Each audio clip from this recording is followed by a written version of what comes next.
Bonjour Monsieur Laurent Berger, je m'appelle Marguerite, je travaille actuellement au Conservatoire national des arts et métiers et en avril ce sera la première fois pour moi que je vais voter. Je trouve ça très stressant, c'est une grosse pression et j'ai un peu peur de faire le mauvais choix, mais c'est important et il faut y aller. Du coup, je voulais savoir pour vous, à mon âge, quand vous alliez voter pour la première fois, quelles étaient vos attentes et quels étaient vos rêves? Bonjour Laurent Berger. Bonjour. Quels étaient vos rêves? À 18 ans, mes rêves, ils étaient à la fois individuels et collectifs. Ils étaient d'être heureux dans la vie, de me projeter. J'étais pas encore étudiant, parce que j'ai un peu traîné. Et puis, ils étaient collectifs. J'étais déjà militant. Et donc, je rêvais d'une société plus juste. Je viens d'un milieu populaire. Je souhaitais plus de justice sociale. Il y avait moins les questions écologiques, il faut le dire, à ce moment-là. Mais la question de la justice, d'une société plus apaisée, c'était ça mes rêves. Et j'ai voté la première fois en 88. Sans peur. Si, avec de l'appréhension. Et je crois que c'est ce que dit Marguerite est très touchant. Elle se sent une responsabilité et c'est c'est très important de se sentir une responsabilité comme citoyen, d'abord d'aller voter, parce qu'il ne faut pas que les choix se fassent sans les citoyens, et puis de se demander ce qu'est le meilleur choix. Le meilleur choix, c'est, j'ai envie de lui dire, Marguerite, quelle société tu as envie de construire, comment tu vois la société dans laquelle tu t'en sentirais bien, et pour cela, fais le choix qui te convient le mieux. Bienvenue dans le futur de Laurent Berger.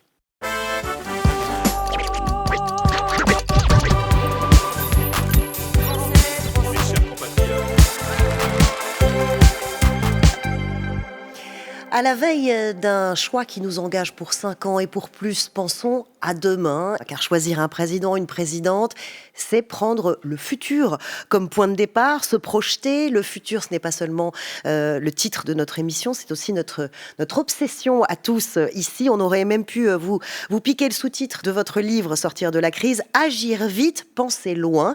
Alors, pensons loin aujourd'hui, ensemble. Comment penser le syndicalisme de demain? Comment penser une France en cohérence avec la transition écologique, une France pleinement actrice d'une Europe plus juste, une France où travailleurs et patronat vivront les changements ensemble, où la jeunesse se sentira à la fois préparée et accompagnée.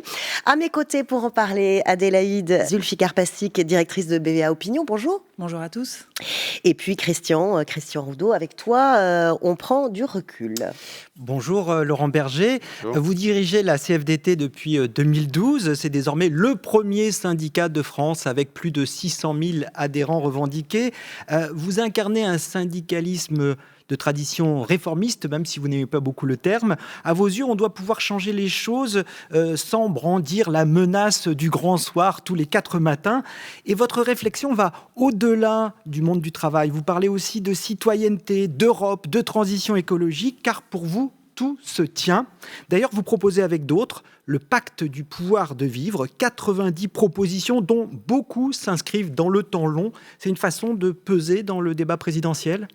Oui, ces 90 propositions, c'est une façon de peser dans le débat présidentiel. Le pacte du pouvoir de vivre, il est né en pleine crise des Gilets jaunes, au moment où le grand débat se lançait, d'une double ambition. L'ambition de concilier l'urgence écologique avec la lutte contre les inégalités, et de le faire dans un cadre démocratique. Parce qu'on va avoir, on en reparlera sans doute, mais beaucoup à délibérer, à négocier les uns avec les autres pour passer ces étapes absolument indispensables. La deuxième raison de ce pacte, c'est dans la démocratie telle qu'elle fonctionne aujourd'hui, on ne peut pas s'en référer qu'au moment du vote. Il y a aussi la place des corps intermédiaires de la société civile, de ces citoyens et citoyennes qui s'organisent dans une association, dans un syndicat, dans une ONG, dans une mutuelle pour construire du commun. Et on avait le sentiment en 2019 que ce n'était pas franchement dans l'air du temps de tenir compte de ces diversités de la société. Et donc on a voulu construire ce pacte du pouvoir de vivre et maintenant on fait 90 propositions qui concilient l'ambition écologique, qui est aujourd'hui une question sociale, politique, sociétale, avec l'ambition de réduction des inégalités, de justice sociale, et donc de répartition de la richesse, de la participation de chacun au bien commun, et puis avec une ambition démocratique. Ces 90 propositions pour peser dans le débat présidentiel, très clairement. On n'a pas de candidat, comme ça n'a échappé à personne, mais on a un projet candidat. Quelle France juste, performante, rayonnante doit-on construire pour longtemps, mais dès maintenant, c'est #MonPays, c'est parti.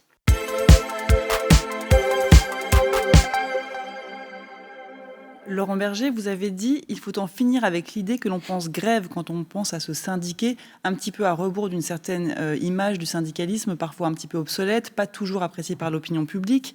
Vous vous battez pour une transformation sociale plus moderne, au-delà des intérêts catégoriels, pour une société plus apaisée, réconciliée, constructive. Ça nous a inspiré cette enquête sur le syndicalisme du futur. Et d'après ce sondage réalisé en exclusivité par BVA, lorsqu'ils pensent au monde du travail de demain, donc dans 20 ou 30 ans, près de 4 Français sur 10 et surtout près de 4 salariés sur 10 souhaitent que par rapport à aujourd'hui, les syndicats jouent un rôle plus important. Ils ne sont qu'un quart à souhaiter qu'ils jouent un rôle moins important. C'est une bonne nouvelle, Laurent Berger ? Oui, c'est une bonne nouvelle parce que le monde du travail, c'est quoi ? C'est lorsque vous signez un contrat de travail, ou parfois le monde du travail, c'est lorsque vous êtes travailleur indépendant, vous êtes souvent en situation, soit en lien de subordination lorsque vous signez un contrat de travail, soit en lien de dépendance économique lorsque vous êtes travailleur indépendant, mais dépendant économiquement. Et il y a besoin de rééquilibrer ce rapport. Il y a besoin de contre-pouvoir. Il y a besoin de faire entendre la voix de cette partie absolument indispensable qu'est le travail dans une entreprise. Une entreprise, c'est quoi ? C'est 2 parties constituantes, le capital et le travail, quelle que soit la nature du capital d'ailleurs. Et souvent, le travail n'est pas suffisamment reconnu. Et on a besoin d'organisations collectives pour le faire, à la fois pour faire de la défense individuelle des salariés, mais aussi pour faire progresser leurs droits, leur situation, qui varie d'ailleurs selon les époques. Ce n'est pas toujours les mêmes préoccupations. Et donc, 4 Français sur 10 se disent il faut plus de représentation syndicale, d'une certaine manière, plus de voix des travailleurs dans les entreprises, c'est pour moi une bonne nouvelle. Alors justement, vous le dites vous-même, les préoccupations varient selon les époques. Lorsqu'on leur demande toujours de se projeter dans le futur et quand on demande aux Français de quel sujet les syndicats doivent s'emparer demain pour accompagner les évolutions du monde du travail, eh bien ils nous répondent en priorité, très loin devant, la thématique des salaires, alors qui fait très nettement écho aux préoccupations actuelles. Ils nous parlent aussi des conditions de travail ou encore des retraites, mais des sujets un peu plus neufs, je dirais, entre guillemets, comme la diversité et l'inclusion, la RSE ou encore la protection des indépendants n'arrive que loin derrière. Est-ce que vous ne croyez pas, justement, vous parliez d'époque, de préoccupation, que pour accompagner le nouveau contexte du monde du travail, contrairement aux Français, il faudrait que les syndicats s'emparent de ces nouveaux sujets, comme par exemple la protection des travailleurs Uber, même si, bien sûr, que les retraites et les salaires vont rester centraux. Mais c'est le cas. Moi, je pense que ce qui fait sens pour une organisation syndicale comme la CFDT, c'est de s'emparer de tous ces sujets. En ce moment, par exemple, on est très mobilisé sur les salaires des travailleurs et travailleuses qu'on a qualifiés d'essentiels. En tout cas, tous ces travailleurs et travailleuses qui étaient là pendant le premier confinement, qui avaient été très invisibilisés dans nos débats publics, dans les débats sociaux depuis de nombreuses années et qui tout d'un coup disent « Attendez, on a été là, on a travaillé dans des conditions difficiles, avec beaucoup de risques, et on nous a promis de la reconnaissance et elle n'arrive pas. » Donc, il ne faut pas prendre les sujets les uns contre les autres. Mais c'est vrai qu'il y a une émergence de nouveaux sujets dans le monde du travail. Il y a des travailleurs qu'on a qualifiés d'ubérisés. Nous, on a créé une plateforme syndicale qui s'appelle l'Union. On les regroupe. Aujourd'hui, on a des salariés, des travailleurs qui ne sont pas salariés, travailleurs indépendants, soit VTC, soit livreurs à vélo, mais aussi d'autres travailleurs indépendants qui rejoignent la CFDT et qu'on organise. Il y aura des élections professionnelles, d'ailleurs, dans ce secteur-là, en mai prochain, chez les livreurs à vélo et les VTC. Donc, il faut se saisir ce sujet-là. Il faut s'en saisir en tenant compte de quoi ? De ce que sont les aspirations des travailleurs. Ça n'a pas bougé dans la pratique syndicale qui doit être la nôtre. C'est d'abord notre boussole. La seule et unique boussole, c'est l'intérêt des travailleurs, qu'ils soient indépendants ou salariés. Et donc, on revendique quoi, par exemple, pour ces travailleurs-là ? On revendique une représentation collective. Ils sont souvent bien seuls face à la plateforme qui dicte les règles. Une rémunération décente. Quand on voit parfois ce que touche un livreur à vélo, c'est juste scandaleux.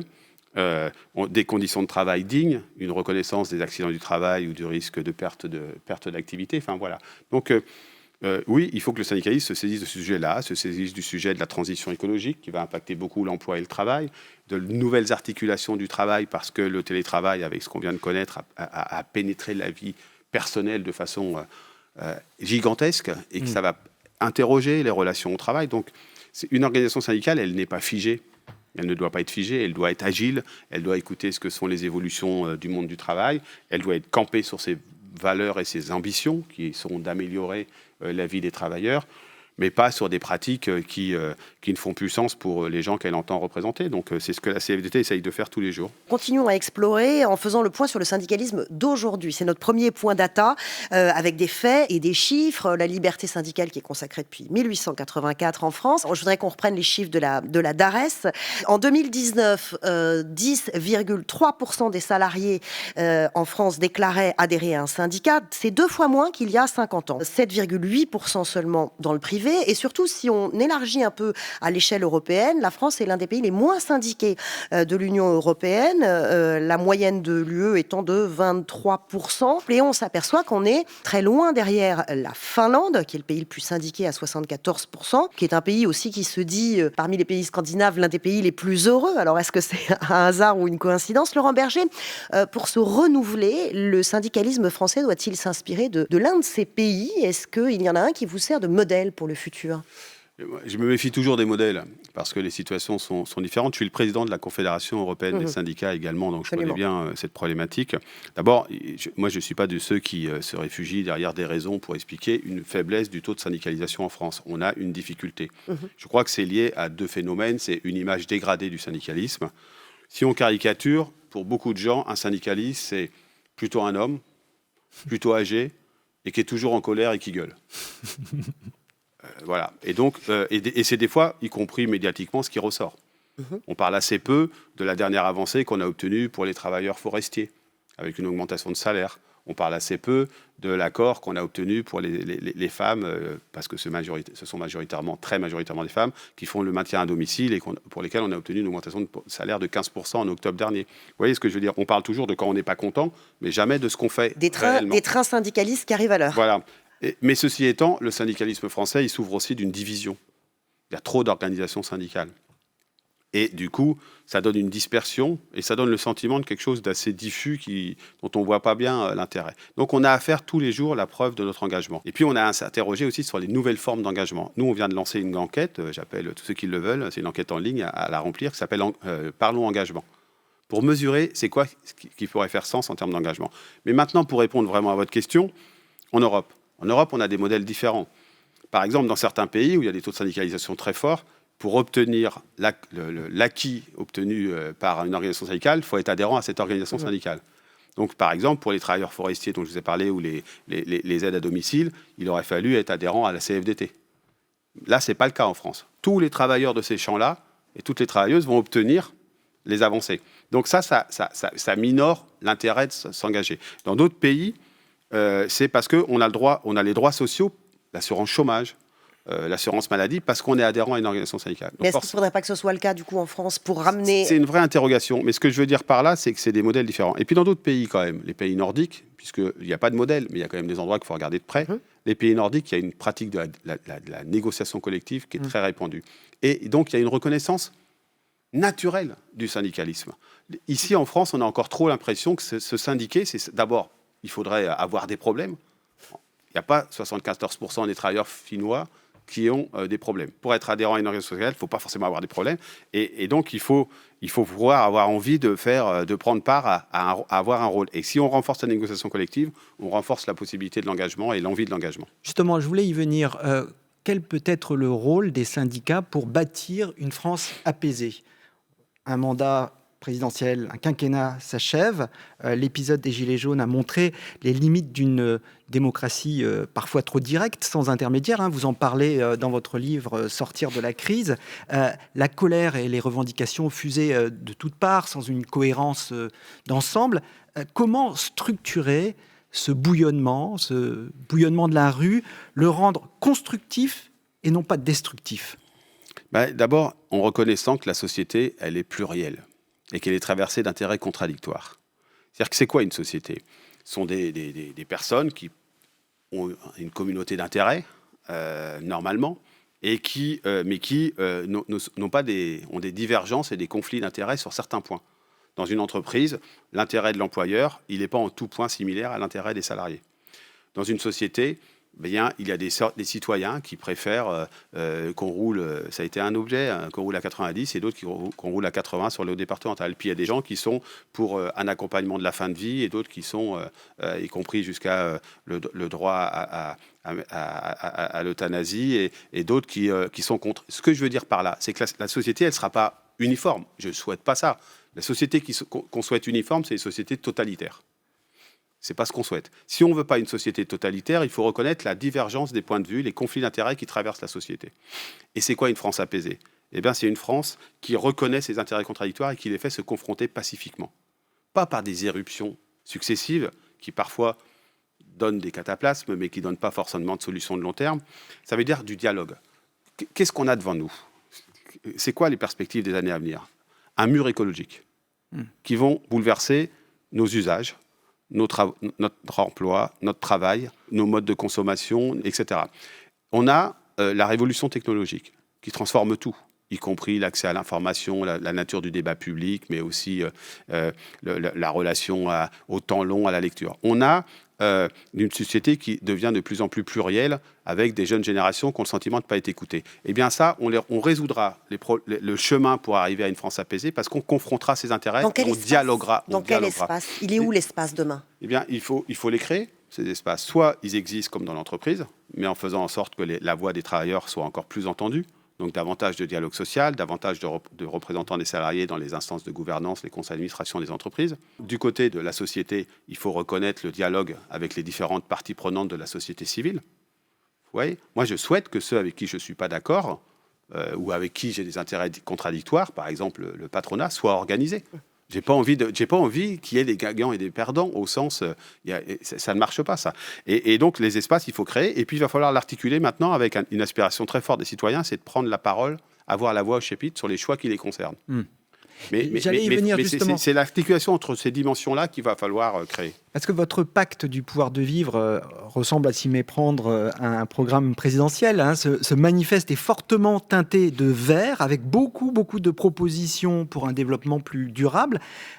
La question est, selon vous, à ce point cruciale qu'elle est l'affaire de tous et qu'elle doit concerner aussi les syndicats, et sous quelle forme ? Bien sûr, mais d'abord, elle doit concerner les syndicats. La question écologique a toujours concerné la CFDT, mais pendant longtemps comme une question sociétale, une préoccupation sociétale. D'abord, on avait écrit un livre, pas moi évidemment, mais la CFDT, qui s'appelait « Les dégâts du progrès » dans les années 70, qui montrait que d'ailleurs la pollution à l'époque, elle touchait évidemment les ménages les plus modestes.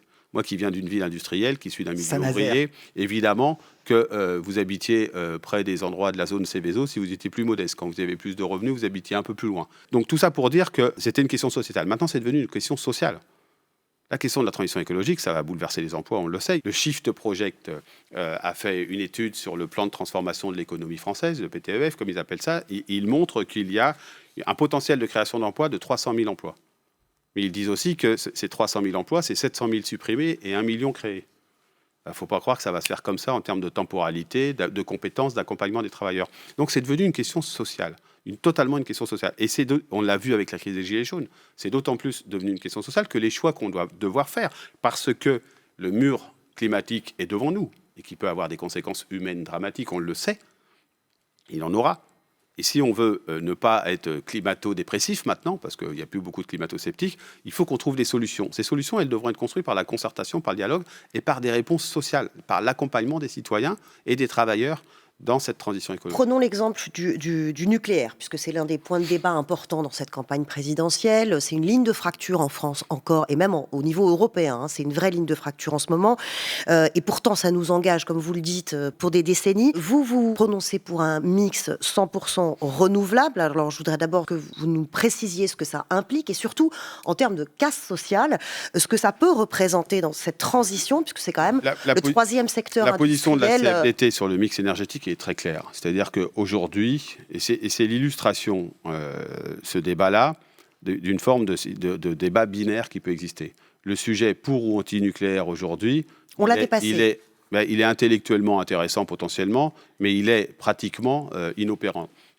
Ce qu'il faut, c'est qu'aujourd'hui, il faut s'inscrire dans une perspective de diversifier le mix énergétique. On va avoir besoin du nucléaire pendant encore un bon moment.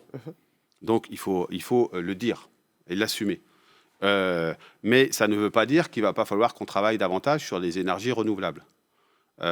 Et donc, il va falloir qu'on crée les conditions de l'acceptation citoyenne aussi à ces énergies renouvelables. Parce qu'il y a quand même une part de schizophrénie permanente en France. En gros, on veut de l'énergie comme ça, mais on ne veut pas qu'à côté de chez soi, y compris, il y ait des éoliennes, y compris offshore, au large de Saint-Nazaire ou d'ailleurs, etc. Donc, nous, on est pour qu'on fasse évoluer le mix énergétique progressivement avec les énergies renouvelables. On aura besoin du nucléaire.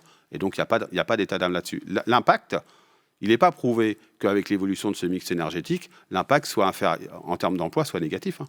L'emploi dans le nucléaire est très important. C'est une grosse filière avec beaucoup de compétences. Mais c'est 2% de l'emploi à peu près. Mais les filières de la transition écologique peuvent être aussi très importantes. Vous parliez de Saint-Nazaire, ou c'est moi qui en parle, j'en sais rien, mais les chantiers de l'Atlantique produisent maintenant des parties de des éoliennes offshore. On n'a pas suffisamment investi, on a eu un abandon de l'investissement dans l'utilisation des mers, et notamment en outre-mer de la mer, pour créer de l'énergie, avec l'énergie liée aux océans. Eh bien, si on l'avait fait, on aurait créé de l'emploi dans le secteur. Donc, l'hydrolien, voilà, je cherchais le mot.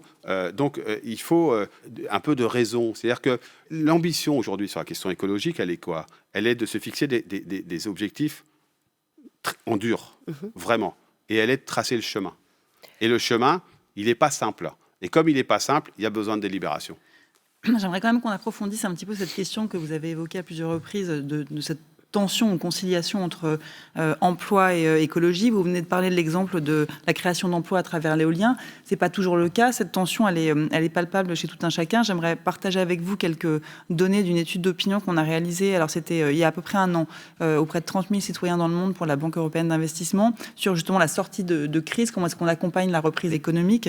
Et vous aviez, par exemple, des Européens, dont les Français, qui nous disent à peu près à hauteur de 6 personnes sur 10 qu'il faut une croissance verte, il faut accompagner la relance, mais en tenant compte des enjeux climatiques. Les Américains, eux, ont une posture beaucoup moins nuancée. Ils sont une majorité à se prononcer en faveur d'une relance à tout prix. Il faut stimuler l'économie par tous les moyens. Et on sent bien cette tension qu'on retrouve d'ailleurs aujourd'hui avec la hausse des prix des carburants. On voit qu'en mettant des aides publiques sur la table, on fait peut-être un choix de court terme pour le pouvoir d'achat, mais on ne pense pas forcément long terme. Vous avez parlé de concertation, mais comment est-ce qu'on fait dans la durée sur tous les sujets pour concilier ces contraintes à la fois économiques et ce mur écologique que vous évoquez? D'abord, on les regarde en face. On fait un choix délibéré. Si le choix européen, c'est le choix de la relance en tenant compte des enjeux de transition écologique. Est-ce qu'on le fait suffisamment? Sans doute pas. Est-ce que ça va être simple? Sûrement pas. Mais il faut mettre les sujets sur la table, filière par filière. Nous, on vient de le faire avec FNH sur la filière automobile. On vient de montrer que s'inscrire dans la voiture électrique de façon délibérée, ce qui est de toute façon maintenant une contrainte, ça va supprimer moins d'emplois si on le fait très rapidement que si on attend. Mais ça va supprimer quand même des emplois dans la filière automobile. Vous savez, je pense que les responsables politiques se grandiraient s'ils disaient de temps en temps que dans telle et telle filière, il y aura un impact. Mais plus on le dira tôt, plus on en prendra conscience tôt, plus on travaillera sur l'évolution des compétences, sur le fait qu'il y a aussi une industrie autour, par exemple, de la bicyclette qui doit pouvoir se développer au niveau national et au niveau européen. Et ce n'est pas anecdotique. Il y a aussi une industrie autour de nouvelles formes de mobilité qui peut avoir besoin de création d'emplois, mais que lorsqu'on fabrique un moteur thermique, ce n'est pas exactement la même chose que de fabriquer ou de participer à la fabrication ou à la réparation de bicyclettes. Et tout ça, ça nécessite de l'accompagnement en termes de compétences. Ça nécessite de se redire c'est quoi les métiers qui vont compter demain et comment on les valorise.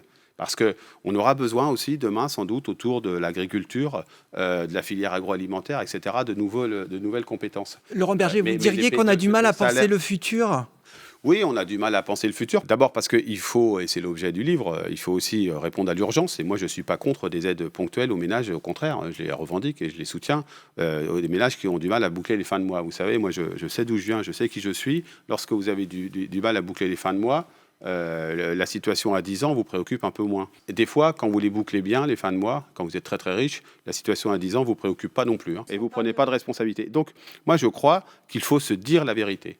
La vérité, c'est qu'on peut avoir une société plus positive, en étant des fois plus sobre. Sur la question énergétique, par exemple, la question de la sobriété est posée. Sur la question de nos modèles de consommation, la question de la sobriété est posée aussi. Mais la sobriété, c'est pas, c'est qu'est-ce qui peut être mieux qu'est-ce qu'on peut faire mieux, c'est qu'est-ce qui est de l'utile à l'inutile, et c'est pas forcément la misère, c'est pas forcément on vit moins bien, on peut vivre mieux, on peut vivre un peu moins vite, on peut vivre de façon plus apaisée, et c'est ça qu'il faut poser sur la table comme enjeu, et regardez ce que vont être les difficultés en face. Il y aura des difficultés, mais il y a aussi tout un tas de métiers dans l'écologie, tout un tas de métiers dans le lien social, dans l'accompagnement des personnes qui peuvent être créés et qui créent une société plus apaisée. Mais puisque vous parlez de consommation et de sobriété, est-ce qu'on va y arriver? Autrement dit, est-ce que vous pensez qu'on va réussir à tourner le dos, à mettre fin à cette économie du low cost qui, pendant des années, des décennies, on a pensé qu'elle bénéficierait aux plus précaires en donnant l'accès à bas prix, et en fait, on s'aperçoit qu'elle a fini par pénaliser tout le monde à tous les bouts de la chaîne? Il faut qu'on mette fin à l'économie du low cost, et on a un atout pour cela, c'est l'Europe. Mais juste cette économie du low cost, si à la rigueur, elle faisait une société qui était plus heureuse que ce qu'elle l'était avant, ça se discuterait. Oui, c'est bien l'objet de la question. Mais ça ne résout rien, on est bien d'accord. Ça empire même. Ça empire, c'est-à-dire que le sentiment de bien-être de la population, il empire. En 2014, j'avais lancé cette idée en disant il faut parler qualité à tous les niveaux. Pas simplement au niveau économique, avec une économie de qualité, des produits de qualité, et pas forcément se laisser aller sur la logique du low cost. Le low cost, on peut toujours faire moins, et moins c'est pire, en l'occurrence. Donc on avait posé cette ambition-là. Mais la qualité, c'est aussi la qualité de nos services publics, la qualité de l'accompagnement des personnes âgées, c'est dans l'actualité, dans les établissements spécialisés, etc. Si on inverse la logique, la façon de raisonner, on regarde comment on investit différemment. On regarde aussi ce qui est de la dépense courante, mais ce qui est de l'investissement. Aujourd'hui, on ne fait pas la différence. Quand on parle, par exemple, d'endettement, on ne fait pas la différence entre ce qu'on dépense pour faire face aux urgences du moment, et puis, est-ce qu'investir dans l'éducation? Est-ce qu'investir dans la psychiatrie? Est-ce qu'investir dans le troisième âge, dans la santé, dans le troisième et quatrième âge? Est-ce que c'est un coût? Ou est-ce que c'est de l'investissement? Et dans une entreprise, lorsqu'on investit dans la façon dont on peut évoluer, dont on peut faire évoluer l'entreprise, c'est vécu comme une richesse, pas comme un coût, pas comme une lourdeur. Et donc, moi, je pense qu'on peut réfléchir différemment en se fixant d'autres indicateurs. Je fais la proposition dans ce livre, ça fait longtemps qu'on l'a fait. C'est la performance économique, c'est très important. Le PIB la mesure, d'une certaine manière. Il mesure avec beaucoup d'effets pervers, on pourrait trouver un autre indicateur économique. Mais pourquoi on n'a pas un indicateur sur la réduction des inégalités ou non dans le système éducatif? Pourquoi on n'a pas un indicateur sur l'accès à la santé? Pourquoi on n'a pas un indicateur sur le taux de pauvreté? Pourquoi on n'a pas un indicateur sur le respect de la biodiversité? Pourquoi on n'a pas un indicateur sur la qualité des logements? Vous voyez, on pourrait se fixer ce qui serait le guide d'une action publique avec un certain nombre d'indicateurs qui font sens entre eux, qui s'interpellent, qui se confrontent, parce qu'il y aurait un indicateur de niveau des dépenses publiques aussi, c'est pas un gros mot. Eh bien, si on avait ces indicateurs, ça dicte une politique publique. Aujourd'hui, l'idée de la relance, et c'est pas le cas en Europe, mais aux États-Unis, c'est le cas. Et on voit bien que pour certains, ici en Europe et en France, il faut relancer coûte que coûte, y compris si on fait du low cost, etc. Cette idée-là, c'est le retour. Alors là, c'est le retour en arrière, quoi. Donc il ne faut pas que le PIB soit uniquement l'alpha et l'oméga d'un pays. Alors quand vous étiez plus jeune, quelle personnalité publique vous a inspiré, vous a influencé votre engagement? C'est la question traditionnelle que l'on pose à chacun de nos invités. Vous avez choisi un homme qui aurait pu devenir président de la République, mais qui a renoncé à être candidat en 1994. Il fut ministre des Finances de François Mitterrand, puis président de la Commission européenne. Regardons ce socialiste tendance social-démocrate parlant des syndicats. Et puis il y a surtout deux façons de concevoir le rôle des syndicats dans la société. Moi, je vous le dis franchement, et je le dis aussi, le syndicalisme français connaît une crise actuellement, ses dirigeants ne contestent pas. Je dis à tous les travailleurs, vous avez autant besoin du syndicalisme aujourd'hui que vos aînés en avaient besoin il y a 100 ans. Voilà une différence entre la droite et la gauche. Car la droite s'accommode de la faiblesse du syndicat. Moi, je ne m'en accommode pas. Oui, mais il a totalement raison. Si j'ai choisi Jacques Delors, c'est deux raisons. D'abord que c'est un syndicaliste lui-même. La deuxième raison, enfin ça c'est un préalable. La première raison, c'est qu'il était un des promoteurs de la formation professionnelle et de l'émancipation des travailleurs. Et moi, je crois encore à ça. On est dans une société malheureusement trop bloquée, mais je crois à l'émancipation des travailleurs, à la capacité, par la formation, mais par aussi l'éducation populaire, etc., à progresser les uns avec les autres. C'en était un des artisans. Deuxième raison, je vous le dis franchement, c'est parce que c'était un grand Européen et qui pratiquait le dialogue social au niveau européen. Il y avait des choix plus sexy comme personnalité. Non, mais je vous le dis, il y a des choix plus sexy. Et je revendique parfois pouvoir l'être. Mais et j'ai pensé à d'autres. Mais je trouve que Jacques Delors est parmi ces hommes qui, à un moment donné, ont une continuité, une cohérence. Et dans ce pays, dans nos sociétés, avoir une cohérence en termes de valeurs et en termes de principes d'action, c'est quand même extrêmement précieux. Vous l'avez dit, mais on le rappelle, vous êtes président de la Confédération européenne des syndicats depuis 2019. La question des écarts de richesse entre les pays de l'Ouest et les pays de l'Est, c'est une vraie question pour l'harmonie de l'Europe à l'avenir. Principal indicateur de ces disparités, c'est le salaire minimum. On s'arrête pour un nouveau petit point data. Regardez ces chiffres. Dans l'Union européenne, 21 États sur 27 ont fixé une rémunération minimale au niveau national. Mais alors là, attention, ça va de 2202 € au Luxembourg à 332 € en Bulgarie. La France, avec un SMIC à l'époque, 1er juillet 2021, à 1555 €, se situe au 6e rang à peu près. Il y a donc 6 pays qui n'ont pas de salaire minimum. Laurent Berger, un SMIC européen, alors ça fait partie des choses qui sont sur la table au moment de la présidence française de l'UE. Les traités ne l'autoriseraient pas en tant que tel, un SMIC unique. Mais comment on peut arriver à un salaire minimum qui serait plus équitable ? D'abord, ce que dit votre data, c'est qu'il y a des pays qui ne fixent pas par la loi leur salaire minimum. Oui, les 6 pays, Danemark, Finlande, Suède, Autriche, Chypre et Italie. Voilà, et pour nombre d'entre eux, notamment les pays du nord de l'Europe, mais également l'Italie, le salaire minimum, il est fixé par la négociation collective. Exactement. Et donc, c'est un mode de fonctionnement qui est différent du nôtre, c'est fixé par la loi. Pourquoi il faut un salaire minimum en Europe ? Pour 2 raisons. Parce qu'il y a une paupérisation des travailleurs en Bulgarie, en Roumanie, en République tchèque, etc., avec un salaire minimum qui est extrêmement bas.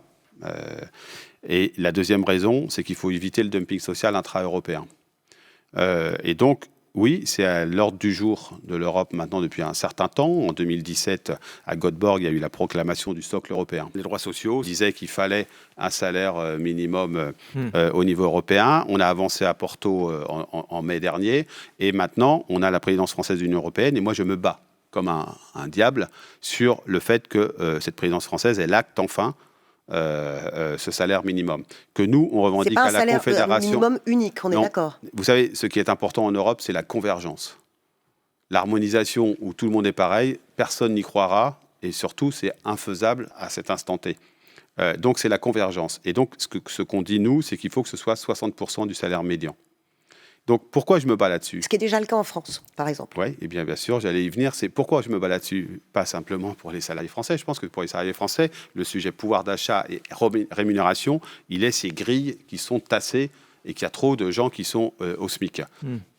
Mais je me bats parce qu'on ne va pas pouvoir accepter de se construire un destin commun au niveau européen et d'accepter que des travailleurs pauvres par millions le sont en Europe de l'Est, parfois en travaillant chez des sous-traitants d'industrie que les pays les plus favorisés utilisent. Donc, il faut y arriver. Ça a été un débat très compliqué au niveau syndical. Parce qu'il y a une proposition qui m'a intéressé dans un de vos livres. Vous souhaitez un ministère européen du travail, sachant qu'il existe déjà une agence européenne du travail. Qu'est-ce que ça apporterait de plus ? Comment vous l'imaginez, ce ministère européen du travail ? Mais vous voyez, en fait, si on veut ça, c'est parce qu'il y a aujourd'hui une gouvernance économique qui est uniquement au niveau européen, qui est uniquement faite sur les règles budgétaires. Et nous, on veut, dans la gouvernance économique, ça fait partie des sujets qu'on porte dans la présidence française de l'Union européenne, on veut que la gouvernance économique ne soit pas dictée simplement par des règles budgétaires, mais aussi par des règles sociales et écologiques. D'avoir quelqu'un qui représenterait le travail, les travailleurs, ça permettrait, les travailleurs, cet intérêt du travail, donc qui porterait ça permettrait qu'on ait toujours à l'idée qu'au-delà de l'équilibre budgétaire, du équilibre financier, du marché unique européen, d'un point de vue économique, il y a aussi une préoccupation du monde du travail au niveau européen. Donc aujourd'hui, on a la chance d'avoir un commissaire avec Nicolas Schmit qui porte beaucoup de ces ambitions. Mais je pense qu'on pourrait aller plus loin. L'Agence européenne du travail, c'est une sorte d'inspection du travail au niveau européen qui est encore en phase de démarrage et qui, pour l'instant, a une activité, mais qui est encore assez faible. Comment se préparer aux grandes mutations du marché du travail demain? On l'a déjà abordé, mais on va creuser la question. Quel patron pour quelle entreprise à l'avenir? C'est #MonAvenir. Bonjour Laurent Berger, je m'appelle David Dumas, je suis ingénieur informaticien en freelance depuis 3 ans maintenant. J'ai longtemps été salarié auparavant, j'ai choisi d'être travailleur indépendant en partie parce que j'avais pas forcément les mêmes avantages que les autres du fait de ma convention collective. Comment vous pensez défendre les travailleurs indépendants qui ont des situations très hétérogènes alors que déjà tous les salariés ne sont pas sur le même pied d'égalité ? Je l'ai un peu dit tout à l'heure, mais j'invite David à aller voir la plateforme syndicale qu'on a créée qui s'appelle l'Union, qui regroupe aujourd'hui déjà des milliers de travailleurs indépendants. Qu'est-ce qu'on porte syndicalement pour ces travailleurs indépendants qui ont des réalités extrêmement diverses? David est dans une situation qui n'est pas grand-chose à voir avec le livreur à vélo ou avec le chauffeur VTC dont on parlait précédemment. On porte d'abord l'idée qu'il ne faut pas laisser les travailleurs indépendants isolés face à leurs donneurs d'ordre. Et donc, il faut une représentation collective. Je pense qu'il faut créer le syndicalisme des travailleurs indépendants. Et ça peut se faire dans les organisations syndicales actuelles, en tout cas, ça peut se faire à la CFDT. Il faut ensuite créer des droits sociaux. Les droits sociaux, c'est les conditions de travail, la rémunération, la possibilité d'être malade et d'être couvert, la couverture santé complémentaire, le risque contre les accidents du travail, etc. Il faut protéger. Puis, dernier point, c'est, je crois que pour ceux pour lesquels il y a abus, ce qui n'est visiblement pas le cas de David, mais il y a abus du statut d'indépendant de la part de plateformes, alors que ça devrait être des salariés, il faut la présomption de salariat. Il faut que les travailleurs indépendants qui considèrent qu'ils sont plutôt dans une logique de salariés puissent faire reconnaître cette situation de salarié. C'est tout l'enjeu de la directive qui est en discussion au niveau européen actuellement. La question qui se pose à l'avenir, c'est celle du salariat, justement. Est-ce que ça va rester la norme, Adélaïde ? Alors, en tout cas, selon notre sondage exclusif, ça reste aujourd'hui une référence très forte pour les salariés et donc potentiellement durable, puisque ce sont aujourd'hui plus de 8 salariés sur 10 qui se déclarent attachés à leur statut de salarié, dont près d'1 sur 2 même très attachés. Mais attention, ce résultat est un petit peu en trompe-l'œil parce qu'on s'aperçoit que sur cette question de l'attachement, en fait, on a un attachement qui décroît de façon très significative et linéaire avec l'âge des salariés. Je vous donne quelques chiffres. 57% des salariés de plus de 50 ans sont très attachés à leur statut. Ça passe à 49% chez les salariés de 35 à 49 ans et 36% seulement des salariés de moins de 35 ans. Donc ça veut dire un gros tiers seulement des salariés les plus jeunes. Qu'est-ce que vous en pensez, vous, Laurent Berger? Est-ce que vous pensez que le salariat va rester le modèle dominant? Oui, je le pense, mais je pense qu'il peut cohabiter avec d'autres modèles si les travailleurs indépendants sont protégés. Et il y a un effet générationnel qu'on ressent très fort, qu'on ressent dans nos propres familles parfois. Moi, j'ai aussi des enfants et on sent bien ce phénomène générationnel. Mais il n'est pas uniforme dans toute la génération. Il n'y a pas une jeunesse, il y a plusieurs jeunesses qui ne vivent pas exactement les mêmes situations. Il y a aussi une jeunesse un peu plus précarisée qui aimerait bien ce statut de salarié avec un contrat plus solide et de meilleurs droits. Mais oui, le salariat va rester, je crois, la norme encore pour très longtemps. Si vous me demandez de dire ce qui va se passer dans 100 ans, je suis incapable de le dire. Mais pendant très longtemps dans les années à venir.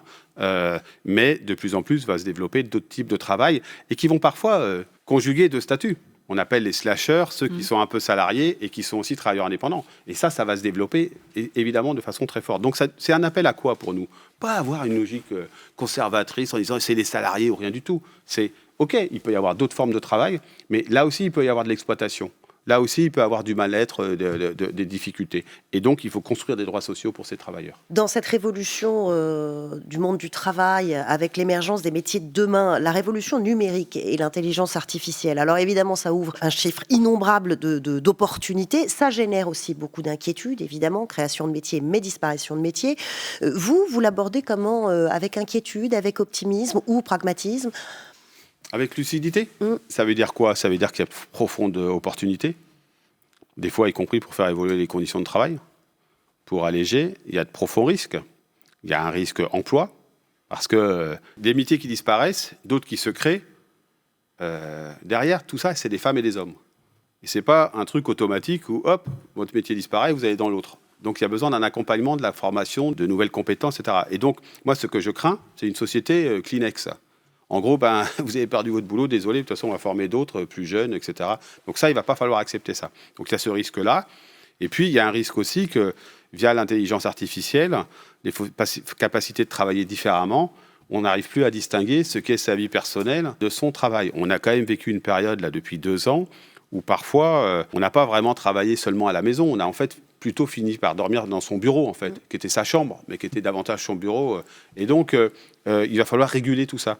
On vient de sortir un guide avec la CFDT cadre sur l'intelligence artificielle et la façon d'appréhender les choses. Et donc, il va falloir réguler, mais on ne va pas revenir en arrière non plus. Donc, il va falloir réguler et contrôler. Par exemple, un thème très d'actualité, c'est qu'on ne puisse pas avoir un temps de travail extensible parce que maintenant, on peut travailler n'importe où. Sous prétexte qu'on est en télétravail. Oui, vous savez, dans cette période, on a vu, notamment au mois de janvier, là, moi j'ai un phénomène qui m'a beaucoup inquiété. Votre enfant était malade, il y a eu beaucoup de gens malades, ou vous aviez les symptômes du Covid, mais vous n'étiez pas complètement malade. Eh bien, des entreprises qui disaient, votre enfant, il est là, il est à la maison, il est malade, mais du coup, vous pouvez quand même travailler en télétravail. Non, avant, il y avait des jours pour enfants malades, on pouvait avoir des dispositions. Donc, il va falloir être extrêmement vigilant. Anticiper l'avenir, c'est toujours un pari risqué. Dans 40 ans, qui sait, on retirera peut-être un extrait de cette émission et on se dira alors, en 2022, c'est comme ça qu'il voyait les choses. Ce leader syndical, il s'était quand même bien planté. Au contraire, il avait été très, très visionnaire. Alors, c'est notre exercice et notre archive future antérieure. Je vous ramène en 1971. Le PDG de L'Oréal avait sorti un livre, L'entreprise du futur. Et voilà comment il imaginait l'entreprise et le syndicalisme de demain. Nous pensons, si vous voulez, que le syndicat sera amené de plus en plus à défendre l'homme, non pas en tant que producteur, mais aussi en tant que consommateur, c'est-à-dire prendre l'homme de l'autre côté de la machine, n'est-ce pas? C'est du reste la tendance dans laquelle vous voyez évoluer la CFDT, la CGT, et cette tendance est normale. Parce qu'au fond, il y a une convergence qui fait qu'aujourd'hui, on sent que l'appareil de production a des limites et que les problèmes de civilisation sont en dehors de l'appareil de production. Et c'est pourquoi les syndicats sont amenés à regarder de l'autre côté. Réaction ? Il n'a pas tout à fait tort, mais ce n'était pas sans arrière-pensée, je pense. Il n'a pas tout à fait tort qu'aujourd'hui, le monde du travail, il est pénétré de préoccupations qui, précédemment, n'existaient pas de la même manière. On a parlé de la question écologique, la question technologique. On peut parler de la question de l'articulation des temps. Auparavant, moi, j'ai été élevé dans une famille où mes parents allaient au travail, ils en sortaient, c'était fini. Mes enfants, ils ne voient pas ça de leurs parents. Donc, les choses ont bougé. Et donc, de prendre en compte des réalités sociales, sociétales, c'est important. La question de la consommation n'est pas inintéressante. Un travailleur, c'est aussi un consommateur. Et parfois, il a des exigences en tant que travailleur qu'il n'applique pas quand il est dans l'acte de consommation. Donc, tout ça est intéressant. Mais là, ce n'était pas dénué d'arrière-pensée parce qu'il y a un patronat qui parfois aimerait bien considérer que les problèmes sont à l'extérieur de l'entreprise et qu'il n'y a plus tellement à se préoccuper des problèmes de l'entreprise. La CFDT, elle veut un syndicat complet. Un syndicat complet, c'est d'abord préoccuper des questions du travail, de la répartition de la valeur dans l'entreprise, de la protection sociale, etc. Mais aussi préoccupé de l'autre côté de la production, comme il le dit, préoccupé des questions sociétales, etc. Vous parliez du télétravail notamment. On peut se poser la question à l'avenir de où sera le patron ou qui sera le patron. On peut avoir le sentiment parfois que aujourd'hui, avec la distanciation physique, ce pouvoir se dilue, il est même abstrait parfois.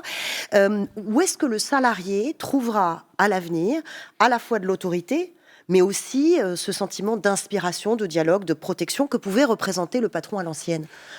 D'abord, ce n'est pas totalement un phénomène nouveau.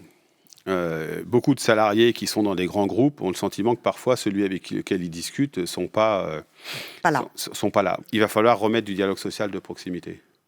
Il va falloir réimposer que, quel que soit le lieu de production, là où soit la direction, il y a des gens qui aient un pouvoir sur au moins le quotidien des travailleurs. Et c'est vrai qu'il y a une difficulté. Et tout à l'heure, on parlait du taux de syndicalisation, et j'avais envie de le dire, mais je ne voulais pas être trop long. Moi, quand j'étais gamin, les travailleurs, ils travaillaient souvent dans une grande industrie. C'était quand même très unifié. Aujourd'hui, il est très éclaté, le monde du travail. Dans des petites entreprises, dans des secteurs très différents, etc. Et donc, on a à inventer un nouveau type de syndicalisme, mais aussi un nouveau type de dialogue social. Et on doit le faire, parce qu'il n'y a rien de pire que de vivre une situation et de considérer que celui qui est responsable, on ne sait pas qui c'est, et on n'arrive pas à le capter, à l'attraper. Et si on n'arrive pas à le faire, le mécontentement ressurgit différemment. Alors, un nouveau type de syndicalisme, un nouveau type de dialogue social et peut-être aussi un nouveau type d'entreprise. Vous parliez à l'instant de respect et on sait que chez les salariés, il y a naturellement, et c'est logique, un fort besoin de reconnaissance. Pour répondre à ce besoin, certaines entreprises ont décidé de mettre en œuvre un nouveau modèle managérial, ce qu'on appelle l'entreprise libérée. Alors, on ne parle pas ici du modèle start-up avec des baby-foot à la cafette, mais l'entreprise libérée telle qu'elle est théorisée par Isaac Gates, où tous les employés ont un pouvoir de décision. Donc, on voit bien qu'on peut repenser complètement l'organisation du travail. Est-ce que vous pensez que demain, dans le futur, on peut imaginer la disparition de l'entreprise telle qu'on la connaît aujourd'hui au profit d'autres organismes, d'autres corps ? D'abord, ce sera différent d'un secteur à l'autre.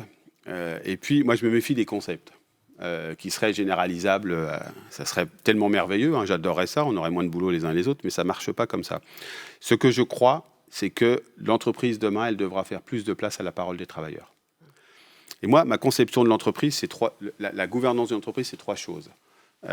C'est d'abord partager dans les instances de direction, de gouvernance, hein, les conseils d'administration, plus de place aux représentants des travailleurs. Il y en a un peu depuis 2013, un accord qu'on avait signé, mais il y a trop peu de représentants des salariés qui sont dans les conseils d'administration. Le deuxième, c'est un dialogue social, j'en ai parlé tout à l'heure, très efficace. Le troisième, c'est davantage de droit d'expression des travailleurs. Ce n'est pas un truc totalement nouveau, hein, les lois Auroux prévoyaient, puis on ne l'a pas mis en place. Et moi, j'ai visité quelques entreprises parce que la CFDT s'est battue pour créer ce droit d'expression dans certaines entreprises où on a réussi à le faire. Et je suis allé voir ces entreprises. Là où des salariés, quels qu'ils soient, ont un moment où ils peuvent parler de leur travail, se dire là, moi, je ne suis pas tellement satisfait de la façon dont on fait, on pourrait faire autrement. Ça me met en risque. Et je cite dans le livre ou dans un autre, je ne sais plus, cette salariée de Toyota, où on a mené ce travail-là, qui mettait les pommeaux de boîte de vitesse et qui explique qu'il y en a 25 différents à mettre et que ça la met en stress parce qu'elle ne sait jamais, quand le véhicule arrive, lequel elle doit mettre. Et elle a exprimé, ils ont fait avec l'équipe de travail une proposition, ça a amélioré. Et ça, c'est un exemple, mais on peut avoir des choses sur les relations de travail, etc. Il faut davantage de paroles des salariés dans les entreprises, mais que ce soit pris en compte. Et que ce soit pris en compte par les directions et par les organisations syndicales. Une organisation syndicale, ce n'est pas quelqu'un qui vient expliquer aux salariés ce qu'il faudrait qu'ils pensent, c'est quelqu'un qui écoute les salariés pour transformer leur quotidien. Et je crois qu'il y a besoin. Et moi, le concept, je l'ai manié assez difficilement et j'aime pas trop le truc où on aurait trouvé la martingale du bon. Mais plus de paroles des travailleurs et plus écoutés, c'est évident qu'on ne fera pas l'impasse sur cette évolution. Plus de co-construction. Je voudrais qu'on parle des travailleurs de demain, c'est-à-dire nos enfants, c'est-à-dire d'éducation. Vous avez été prof vous-même d'histoire géo. En tant que leader syndical, évidemment que vous connaissez les combats légitimes, les revendications, les inquiétudes des professeurs. Ce qui est en question aujourd'hui, c'est pas tellement la légitimité de ces combats, mais face aux révolutions que vous décrivez, qu'on est en train de vivre et qui nous attendent pour demain, est-ce qu'il n'y a pas urgence chez les professeurs à revoir fondamentalement les méthodes pédagogiques, les façons d'apprendre? D'abord, si les difficultés liées à l'éducation étaient du seul ressort des profs, ça se saurait. Ça ne veut pas dire qu'ils n'ont pas une responsabilité. J'y reviendrai, je ne fuis jamais les questions. Vous savez, aujourd'hui, il y a une inégalité dans la République, c'est la question éducative.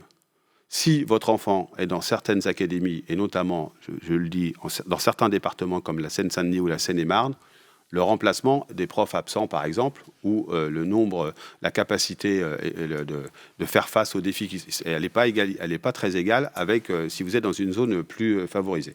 Donc, il y a besoin d'un investissement massif. Oui, il y a sans doute besoin de revoir un certain nombre de méthodes pédagogiques, sans occulter la nécessité de l'appropriation du savoir, mais en se demandant aussi si notre système, moi j'en suis un produit pur jus, c'est-à-dire le côté on évalue par l'erreur est quand même un truc assez étonnant.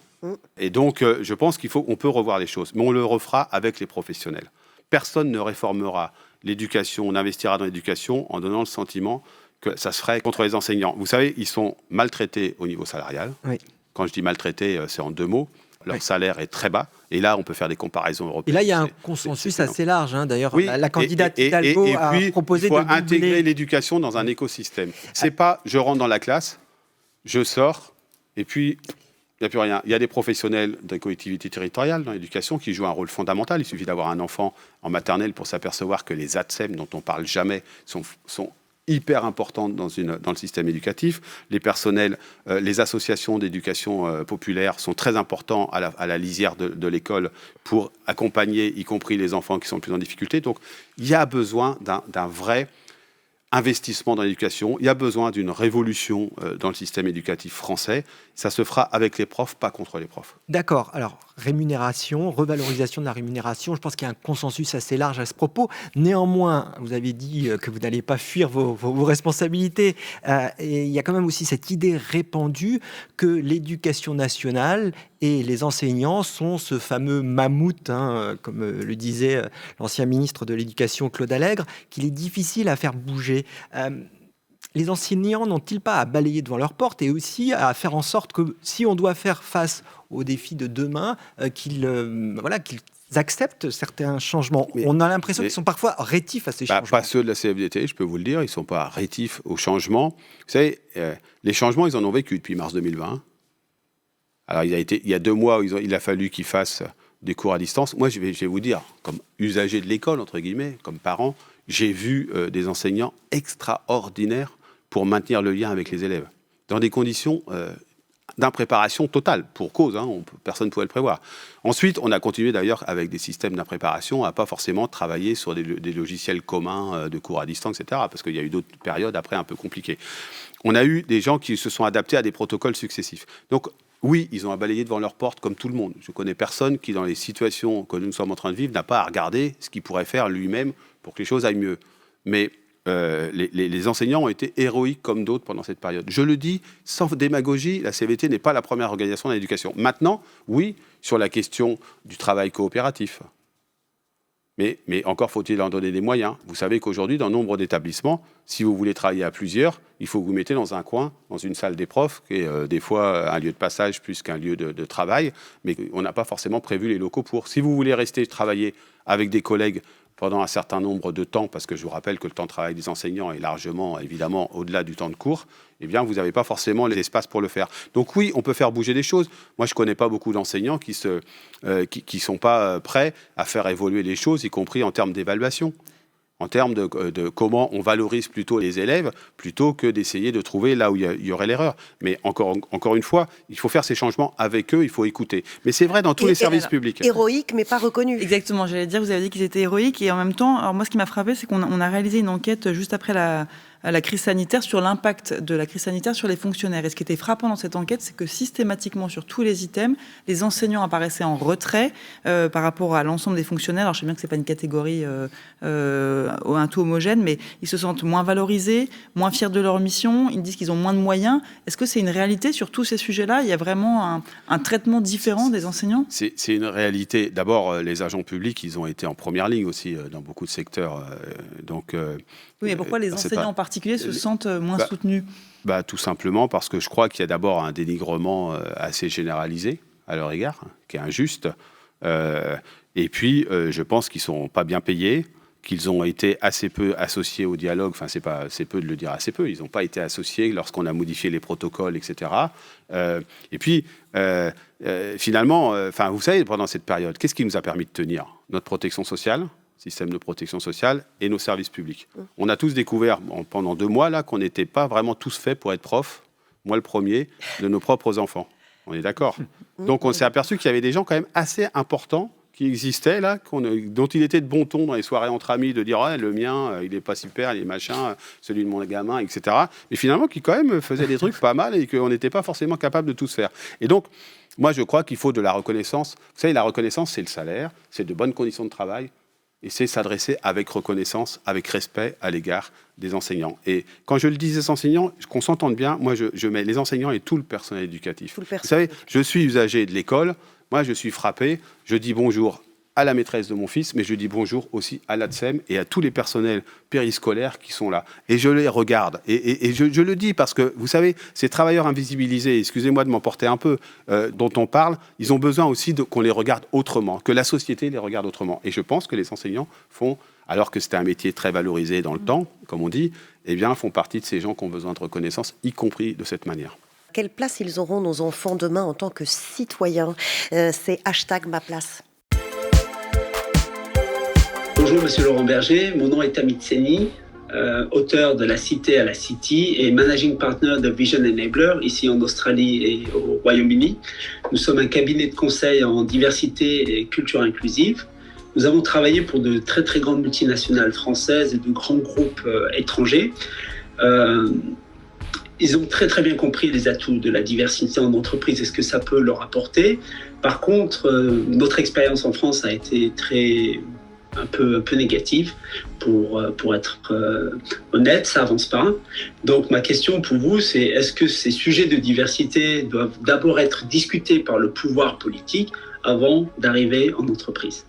Non, ce sujet de la diversité, d'abord, le constat que vous faites, moi, juste petite parenthèse, tous les étés, plutôt l'été d'ailleurs, je donne un coup de main à des jeunes qui veulent poursuivre leur cursus par la voie professionnelle avec l'alternance et qui ont souvent le lieu de formation, mais non pas l'entreprise. L'immense majorité, pour ne pas dire tous, sont des jeunes qui sont d'origine maghrébine, africaine, etc. Et qui n'ont rien de différent avec d'autres jeunes qui trouvent dans le même secteur, si ce n'est leur couleur de peau. Les discriminations vécues aujourd'hui par un certain nombre de jeunes dans le monde du travail sont insupportables. Et elles sont réelles.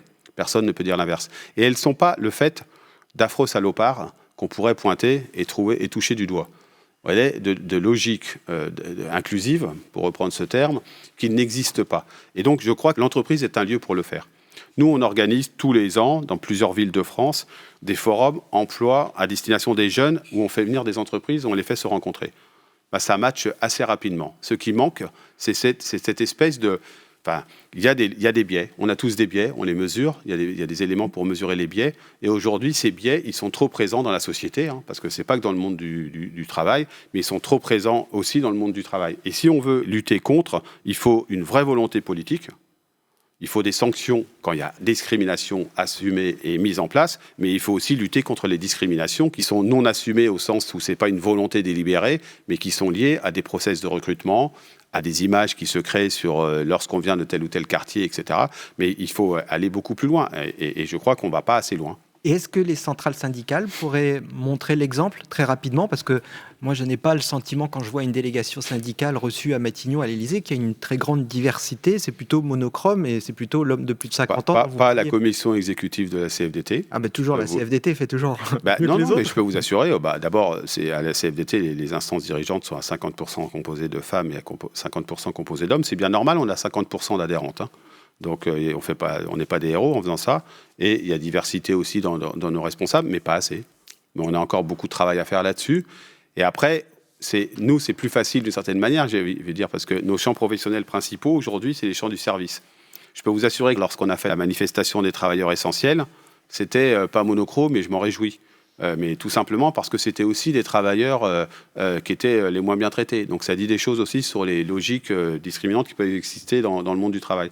Mais on a tous à balayer devant notre porte, je l'ai dit tout à l'heure. Là-dessus, sur la diversité, au sein de la CFDT, on a encore à balayer devant notre porte. La diversité, c'est aussi la parité homme-femme, l'écart de salaire.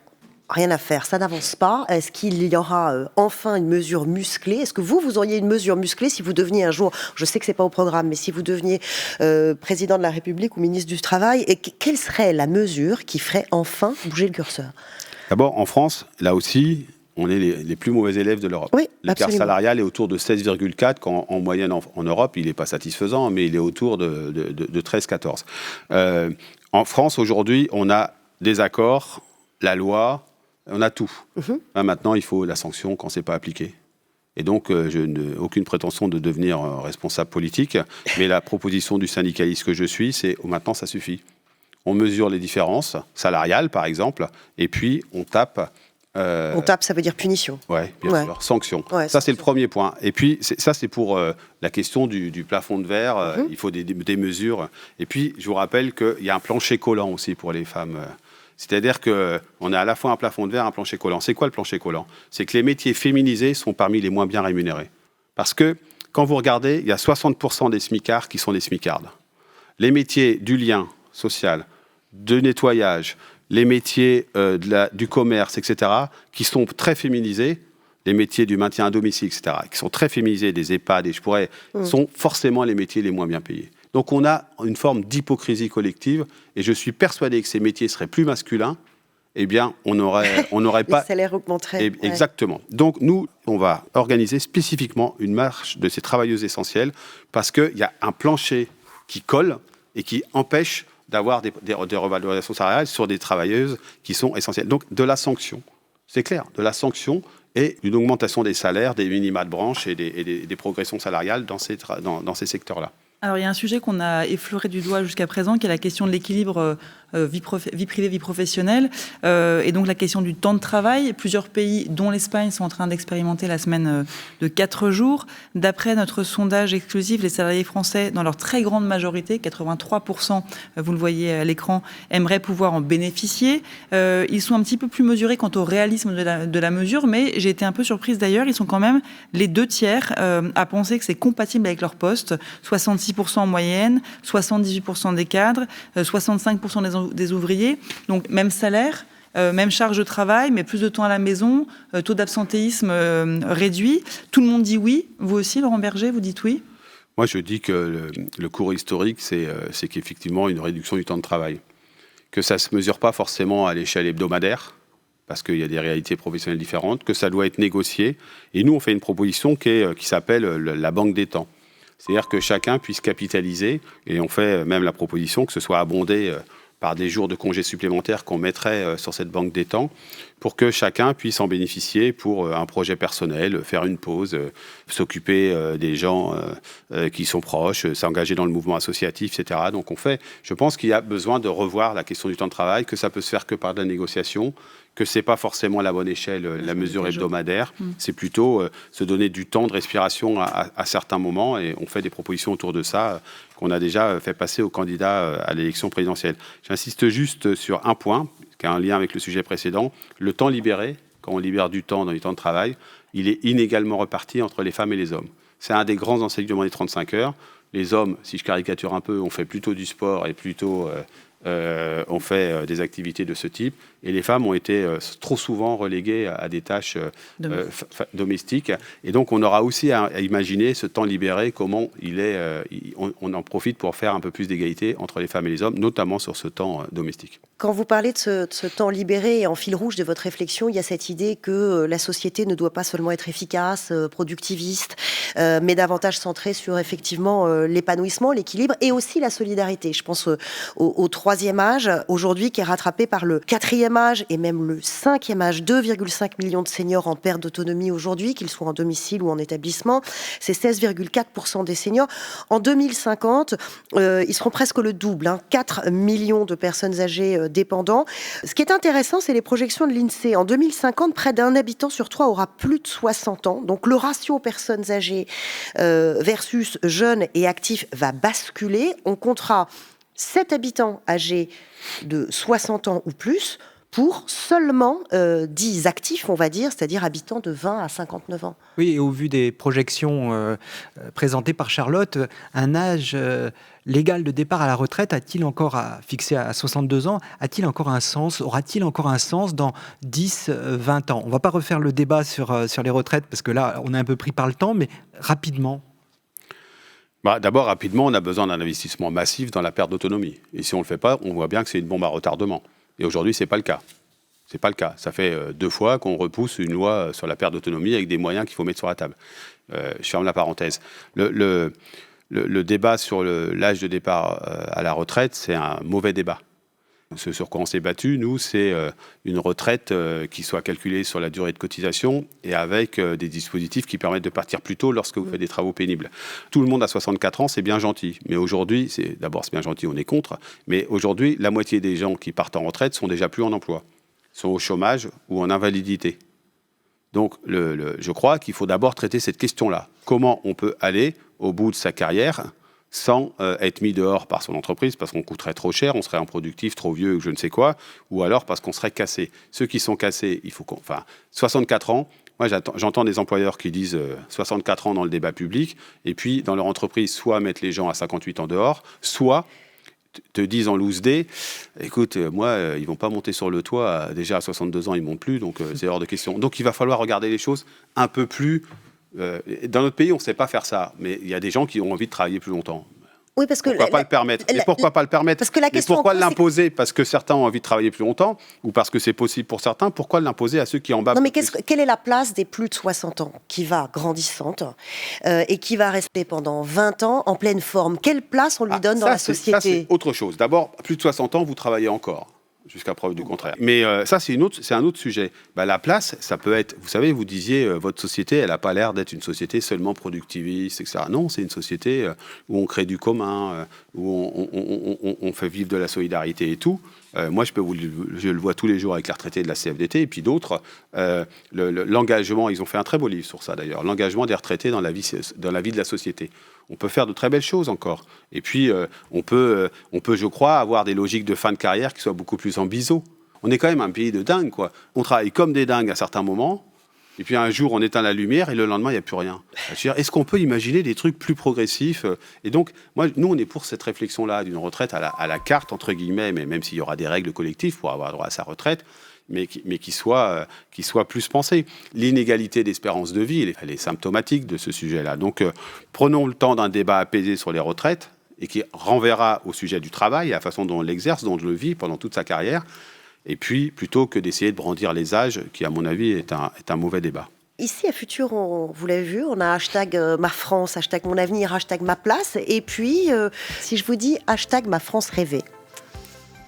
Je dirais que c'est une France qui n'est pas sans arrêt à se fantasmer sur ce qu'elle aurait été, et donc pas replier sur elle-même, pas replier sur son passé. C'est une France ouverte, c'est une France qui fait face aux défis de la société. On a parlé de l'écologie, des inégalités, qui se préoccupe de ses plus fragiles, qui accompagne les parcours de vie. C'est une France qui fait vivre une de ses devises, qui est la fraternité. On peut légiférer sur les libertés et l'égalité, donc on en parle souvent, les libertés et l'égalité, c'était fondamental, mais on ne légifère jamais évidemment sur la fraternité, c'est autre chose. Et donc une France plus fraternelle, plus ouverte, une France dans l'Europe, et puis une France où on reconnaît qu'on est divers, on est pluriel, on peut vivre les uns avec les autres, et que pour ça on a besoin de beaucoup de dialogue, beaucoup de rencontres. Une France conviviale aussi. Je vous avoue qu'après 2 ans de crise sanitaire, j'ai de nouveau envie de bien faire la fête. Donc je pense qu'on a besoin de ça. Donc voilà, je pense qu'on peut porter une vision de la France plus positive, qui ne fait pas fi de ses problèmes. Vous me demandez de rêver, donc je le fais. Il y aura toujours des difficultés. Mais je pense que moi, mon rêve, c'est une France beaucoup plus apaisée, beaucoup plus ouverte. Et c'est vraiment pas celle qui nous est proposée aujourd'hui par quelques-uns des candidats à la présidentielle. Eh bien, continuons de rêver, de proposer de façon apaisée. Merci beaucoup, Laurent Berger. Merci à tous. C'était Le Futur de Laurent Berger.